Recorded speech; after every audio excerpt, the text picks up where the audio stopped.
we are going to find out how many types of verbs are there. Basically, there are two types called transitive and intransitive.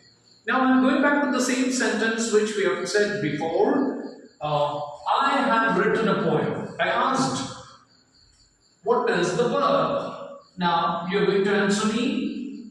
Have written is the verb, in which have is the auxiliary verb and written is the main verb. Two questions you should have in mind. What is that? Who and what? Just before the verb, you ask these two questions. Who have written? What have written? For the word, for the question who has written, you get an answer I.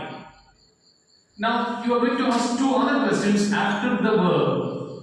Whom and what? I have written whom. I have written what. You ask two questions. If you get an answer for either of these questions, then that is called the object of the sentence. Here, this I was the subject of the sentence.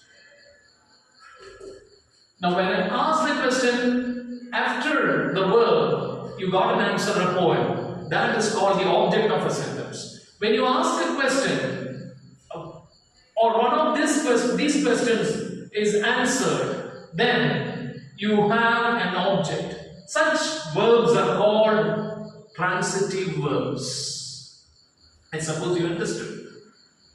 For sentences that has transitive verb, you can create a passive voice for it. That will be dealing later, but let me come to the second sentence before.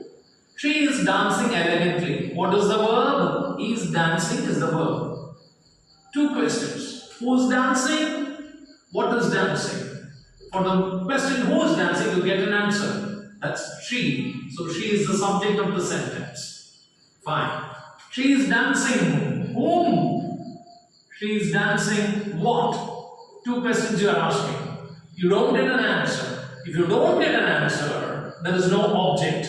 If you don't have an object in a sentence, then it's called intransitive verb. Thank you very much, my dear friends.